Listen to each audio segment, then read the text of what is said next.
Hola, quiero pasar a saludarte, quiero bendecir tu vida con las Sagradas Escrituras. Vamos a empezar a desarrollar una serie que se llama ¿Por qué las vidas son destruidas? Vamos a ver que hay tres causas que lo generan y a medida de cada emisión vamos a empezar a explicar. La primera de ellas es por la rebelión y la desobediencia, la segunda por la murmuración y por la queja, y la tercera por la falta de agradecimiento. Hoy vamos a tratar la rebelión y la desobediencia, porque pensamos que es lo mismo, pero no es lo mismo. ¿Cuáles son las grandes diferencias para empezar a quedar claros en el tema? La rebeldía es la actitud interna de desafío que tú puedas tener, mientras que la desobediencia ya es la acción materializada, ya es el hecho, ya es lo que tú haces el día a día que resulta de la actitud de la rebeldía.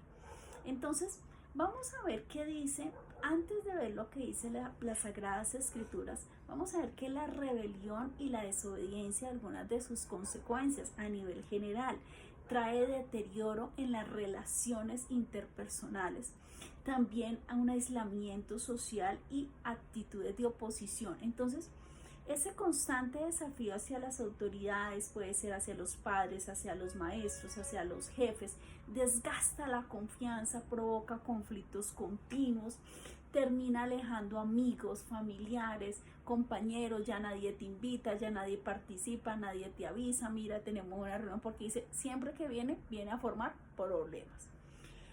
Otra de las grandes situaciones que se presenta cuando una persona todo el tiempo está en esa posición y en esa disposición de su corazón en rebelión y en desobediencia, es que incluso puede llegar a algo tan grave como tener consecuencias legales. ¿Por qué? Porque muchas veces las personas no saben controlar sus comportamientos y esto puede llegar a llevar a violencia descontrolada, a salir, a destruir todo lo que son Transmilenios, estaciones de policía, salir a las calles, a querer incendiar, a querer atacar a un policía de tránsito, a desacato a las normas, a toda una cantidad de consecuencias que finalmente van a ser terribles para las vidas.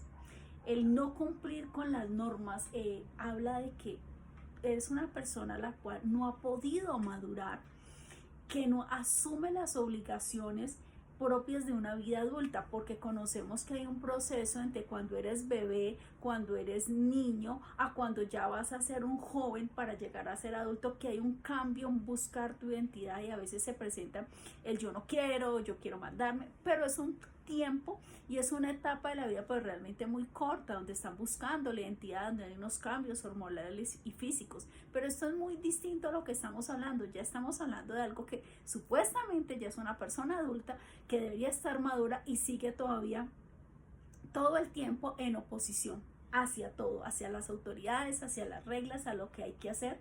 Esto también puede traer incluso un estancamiento profesional, un estancamiento académico, pérdida de oportunidades, la incapacidad de seguir instrucciones o de acatar lineamientos, afecta directamente y se ve reflejado en un bajo rendimiento, en amonestaciones laborales o incluso en expulsiones. Si usted tiene un horario, usted arranca a las 8, usted no llega a las 8, sino que llega a las 10. Si usted tiene que trabajar, no sé, tiene que trabajar el domingo y dice, pues yo no trabajo el domingo, imagínese. O si el uniforme a usted no le gusta el color del uniforme porque es X color y dice, yo odio ese color y yo no me voy a poner ese uniforme para ir a trabajar. Son ejemplos sencillos. Entonces mire todo lo que nos puede traer a nuestras vidas. Cuando ya vemos lo que es la rebelión y la desobediencia según las Sagradas Escrituras, logramos entender que es un rechazo consciente y constante hacia la autoridad de Dios y su perfecta voluntad y hacia los tiempos que Dios tiene establecidos. Es un acto que nace del corazón de las personas y es una resistencia directa al gobierno divino. Pensaríamos que lo que es la rebelión y la desobediencia es externo. No, arranca desde un sentimiento interno. Y generalmente siempre inicia en las personas que están cercanas a nosotros. Coloquemos ejemplos básicos. Miremos el tema celestial. Querubín, Luzbel, ¿cómo se convierte este querubín Luzbel? Se convierte en lo que conocemos como Satanás o el enemigo. Isaías 14, del 12 al 14. ¿Cómo caíste del cielo, oh lucero, hijo de la mañana? Cortado fuiste por tierra, tú que debilitabas a las naciones, dice, tú que decías en tu corazón, subiré al cielo en lo alto, junto a las estrellas de Dios, y levantaré mi trono en el monte del testimonio, me sentaré a los lados del norte. Sobre las alturas de las nubes subiré y seré semejante al Altísimo. Entonces quería derrocar el gobierno celestial. Entonces él es el primero que podemos identificar en las Sagradas Escrituras con rebelión y con una desobediencia total, porque quería destruir todo lo que era el seguir, el someterse al Eterno, a nuestro Señor. El segundo gran ejemplo que encontramos a nivel celestial son los ángeles, que un día se llamaban ángeles, que estaban al servicio del trono celestial, y luego ya aparecen en las escrituras, pero entendemos que son ángeles caídos. Lo dice la escritura en 2 de Pedro 2:4. A ti que te gusta tomar apuntes, porque es muy importante, saca tu cuaderno, toma tus apuntes, léelo en casa, verifica las citas bíblicas. Dice así: porque si Dios no perdonó a los ángeles que pecaron, hace énfasis en cuáles ángeles, en los que pecaron, sino que arrojándolos al infierno los entregó a prisiones de oscuridad para ser reservados al juicio. Entonces vemos cómo las rebeliones, la desobediencia inicia en los más cercanos, inició en el cielo, cerca al trono celestial. Ya en la humanidad encontramos a Adán y Eva en Génesis 3, donde ellos pierden específicamente ya el contacto, la comunicación directa con el Señor, porque dice que el Señor se paseaba con ellos en el Edén. Viene la enfermedad, viene la muerte, viene el dolor, son expulsados del Edén, todas las consecuencias que conlleva a esta situación. Pero hubo misericordia por la humanidad, por eso nuestro Señor Jesucristo viene y muere en un madero. Otro ejemplo que encontramos de rebelión y desobediencia, específicamente en el liderazgo divinamente designado, es Coré. Usted Coré lo encuentra en el Antiguo Testamento. Es un relato bíblico muy interesante. Números 16, por favor, busquen sus escrituras, donde nos cuenta un poquito la historia de quién era este hombre. Coré era un levita, lideró aproximadamente a 250 líderes contra la autoridad de Moisés y Aarón. O sea, hizo un motín. Eso se armó, como dicen comúnmente, una pelea complicada. Coré no solamente era levita, ojo con este dato, era primo hermano de Moisés y de Aarón. O sea que ambos compartían el mismo abuelo. Era bisnieto de Leví y tenía una función muy importante por ser levita. Estaba encargado de transportar los objetos sagrados y el arca del pacto. Entonces estamos viendo que era un hombre que había conocido al Señor, que por su familia, por su descendencia, tenía un puesto muy importante, que no era cualquier cosa, que era hacerse cargo de todas las cosas que eran respectivas o le pertenecían al Señor. Entonces él inicia un motín y una rebelión muy fuerte, y contra su propia, acusaba a los líderes, que aparte de que eran los líderes que el Señor había impuesto para dirigir al pueblo, era su propia familia. Entonces los acusaba a los líderes, a Moisés, a Aarón. Inicia esta rebelión. Y vemos las consecuencias de toda esta situación. Lo invito en que en casa se lea absolutamente todo. Número 16 es una historia muy interesante y yo voy a enfatizar específicamente en el versículo 32, número 16 del 1 al 50, pero voy a hablar específicamente del 32. Dice la Sagrada Escritura: abrió la tierra su boca y los tragó a ellos, a sus casas y a todos los hombres de Coré y a todos sus bienes. Y ellos con todo lo que tenían descendieron vivos al Seúl. Escúcheme bien, no murieron, vivitos, fueron al mismo infierno. Escúcheme bien, y los cubrió la tierra. O sea, no se volvió a saber más de ellos. Imagínense esa escena. Perecieron en medio de la congregación y todo Israel, los que estaban en derredor de ellos, huyeron al grito de ellos porque decían, no nos trague también la tierra. También salió fuego delante de Jehová y consumió a los 250 hombres que ofrecían el incienso, que también estaban aliados con Coré. O sea, estamos hablando de que es una revolución no solamente de la propia familia, porque como le decía, Coré era primo hermano de Moisés y Aarón, sino que levantó otros que estaban cerca a todo lo que era el servicio en el templo del Señor. Entonces esto trajo unas consecuencias muy difíciles porque trajo su muerte en el caso de los 250 miembros, y en el caso de él y su familia fueron tragados y llevados al mismo infierno vivos. Otro ejemplo de desobediencia y de rebeldía que encontramos en las Sagradas Escrituras es el rey Saúl, el primer monarca de Israel, que tiene unas características muy puntuales en todo lo que fue su reinado, porque su falta de obediencia, su rebeldía abierta, consciente y permanente, no fue que él se equivocó una vez, no, estamos hablando de una situación que fue continua durante su reinado, hacia los mandatos divinos, provocó que Dios lo rechazara, como dice las Sagradas Escrituras, dice explícitamente que él fue rechazado como rey y que eligieron en su reemplazo a David. Entonces David entra a ocupar el lugar del rey Saúl. Mientras, ¿qué pasa en primera de Samuel 13? Te voy a contar un poquito. Mientras él esperaba al profeta Samuel para ofrecer sacrificios, antes de la batalla contra los filisteos, Saúl se impacienta porque no llega el profeta. Los hombres empiezan a decir, bueno, ¿cuándo vamos a atacar? La situación se pone como caliente.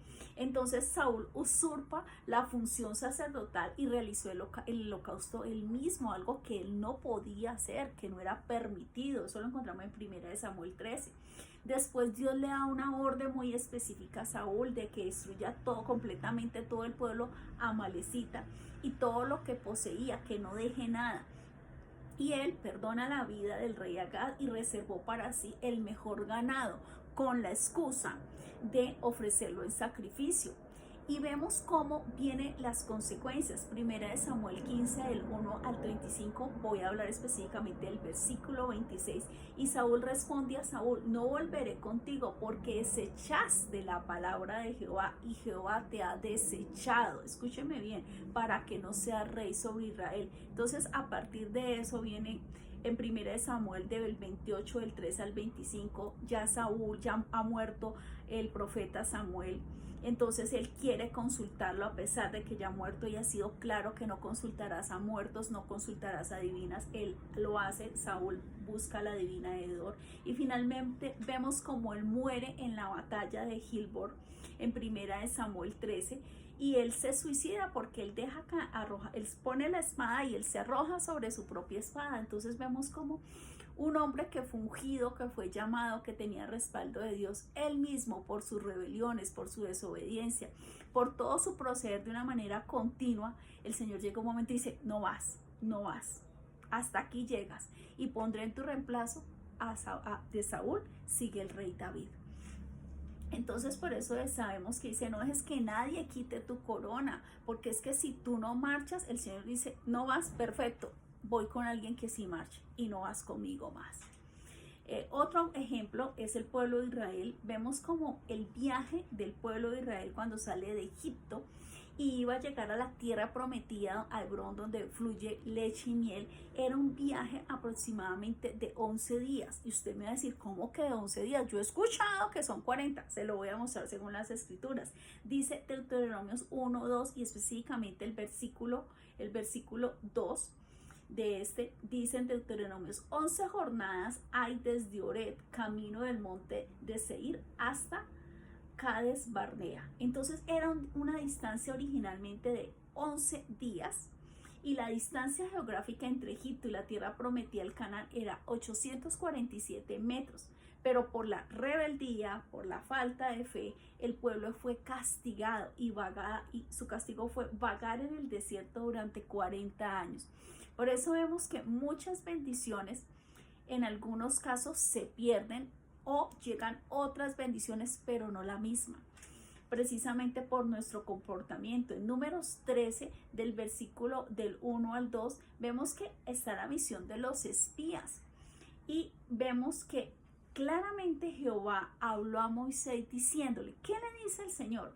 Envía tú hombres que reconozcan la tierra de Canaán, la cual yo doy a los hijos de Israel. De cada tribu de sus padres enviarás un varón, cada uno príncipe entre ellos. La instrucción fue clara. La instrucción fue, Moisés envía estos hombres para que reconozca, o sea, vayan, den una vueltica, miren la tierra, la conozcan, vean sus bendiciones. Ellos trajeron las uvas que no las podían ni cargar, que las traían unos racimos grandísimos, vieron que había leche, vieron la tierra fértil, pero ¿qué informe dieron? No podremos porque allá hay gigantes y que nos parecemos a unas langostas y no vamos a poder avanzar solo dos, que fue Josué y Caleb, dice la palabra que se halló un espíritu diferente en ellos y que dijeron, con mi Dios saltaremos los muros, o sea, nos los comeremos como pan para mañana. Se lo estoy recitando más o menos lo que dice las escrituras, parafraseándolo. Entonces, la instrucción era reconocer. La instrucción no fue, vaya, deme su opinión. ¿Usted qué le parece? ¿Será que vamos? ¿Será que no vamos? No, el Señor ya había dicho, esa tierra es de ustedes. Pare de contar. Esa bendición es suya.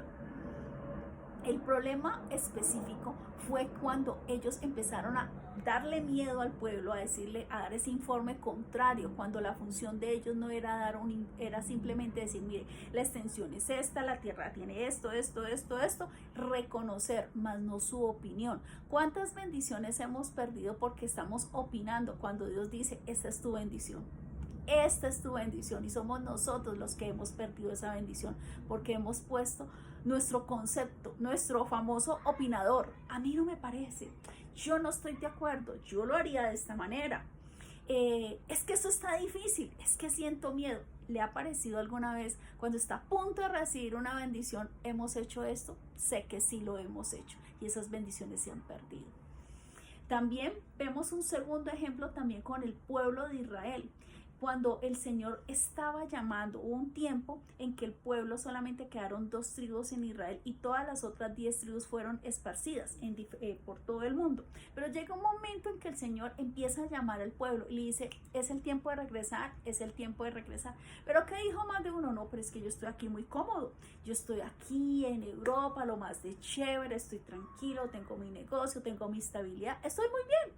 ¿Yo para qué me voy a regresar para Israel, que hay polvo, desierto, rodeado de enemigos por toda parte? No, yo aquí estoy regio. Pero ¿saben qué estaba diciendo el Señor? Partan, es el tiempo de irse. ¿Cuántas veces el Señor ha dicho, muévete? Y no lo hemos hecho. ¿Y qué ocurre? El pueblo está siendo llamado, pero el pueblo no obedeció. ¿Y qué pasa? Llega el régimen de Adolfo Hitler. En Europa se exterminó aproximadamente 6 millones de judíos, lo que conocemos como el Holocausto. Eso ocurrió en 1941 a 1945. Y el 14 de mayo de 1948 se constituye lo que se conoce ahora como la Nación de Israel. El Señor estaba llamándole y diciendo, regresen, retornen, es el tiempo de volver a casa, porque sabía que iba a salir un hombre a acabar con todo. Pero nuestra desobediencia, nuestra rebeldía hace que muchas veces perdamos todo, no solamente las bendiciones, incluso hasta nuestra propia vida y la vida de nuestras familias. Entonces tenemos, para terminar, una conclusión importante. Todo lo que es rebeldía, todo lo que es desobediencia genera una inestabilidad emocional, porque es ir en contra de la voluntad perfecta y divina de Dios. Esto está anclado de emociones tan negativas que afectan tu vida, como la ira, como el orgullo, la amargura. Te quita tu paz mental y te quita tu bienestar físico. Incluso empiezan a llegar las enfermedades porque estamos haciendo lo contrario que Dios está diciendo que hagamos. Vamos en contra de nuestro Creador. Vamos en contra del camino. El Señor está diciendo, marque a la derecha, usted está cogiendo para la izquierda. El Señor está diciendo, vaya para el norte, usted va para el sur. Y después nos regresamos, ay Señor, tengo problemas, me he ido mal. Pero estamos obedeciendo, estamos marchando en las sendas que el Señor nos ha dicho, o estamos haciendo nuestra voluntad. Entonces vemos Como todas estas situaciones traen dificultades a nuestra vida y pérdidas, ir en contra de la voluntad de Dios y sus planes perfectos en el tiempo perfecto que Él tiene establecido para cada vida, cuando no hay esa obediencia, cuando hay esa rebeldía en nuestro corazón, trae destrucción, llega a la ruina. Si tú no lo haces, sencillamente el Señor levanta a otro que sí quiera bendición, que sí quiera obedecer y que tenga un corazón dispuesto a, perdóname la expresión, hacer lo que tiene que hacer cuando Dios se lo ha dicho que tiene que hacerlo, de qué manera, de qué forma y en qué tiempo. Entonces, lo que tú no hiciste, el Señor levanta a otro que sí quiera trabajar por la obra. Muchas bendiciones, como le decía, se retrasan, otras se pierden definitivamente, pueden llegar otras bendiciones, pero no las mismas. Incluso, ¿cuántos han perdido sus propias vidas y han muerto sin haberse arrepentido de esa rebelión y de esa desobediencia contra el Señor, perdiéndose la salvación? Hay muchas cosas en las que nos vamos a equivocar, pero cuando Dios habla debemos ser obedientes. Salmo 51:17, los sacrificios de Dios son el espíritu quebrantado, al corazón contrito y humillado no desprecias tú, oh Dios. Contrito habla de sentir un dolor y un verdadero y genuino arrepentimiento sincero por haber ofendido a Dios, reconocer, me he equivocado, Señor, he hecho mi voluntad y no tu voluntad, por eso estoy viviendo las consecuencias que estoy viviendo en este momento, por eso tengo los problemas y estoy así glu, glu, glu, glu, con el agua hasta el cuello, es una frase muy conocida. La humillación es renunciar al ego, es renunciar a mí, a mi cuerpo, a mi necesidad, a morir a mis sueños, morir a lo que yo quiero y hacer la voluntad del Señor. Es dejar mi orgullo personal y entender que Él es mi dueño, que yo le pertenezco a Él, que si vivo y respiro cada minuto es porque Él lo ha querido. Y sobre todo estar dispuesto, estar muy receptivo, estar dispuesto a obedecer, a aprender y a dejarse transformar en el proceso. Este es el inicio de nuestra serie que empezamos a realizar hoy y sé que va a ser de mucha bendición a nuestras vidas, porque hay tanta destrucción en muchas vidas. Nuestro primer punto, rebelión y desobediencia. Te invito a que nos continuemos estudiando juntos esta serie. Nuestro próximo tema, la diferencia de murmuración y queja, porque a veces pensamos que son sinónimos y no son sinónimos, así como aprendimos rebelión y desobediencia. La rebelión es esa actitud interna de desafío, mientras la desobediencia es cuando ya se materializa lo que un día estuvo en tu corazón, ya se vuelve una realidad, ya es el resultado de una actitud permanente en tu vida que trae destrucción. Bendigo tu vida y deseo que esta enseñanza haya llegado a lo profundo de tu corazón, siempre basado en las Sagradas Escrituras, para poder hacer cambios en nuestras vidas que traigan victoria, que traigan bendición, no solamente a nosotros, sino a nuestras siguientes generaciones. Adiós, adiós.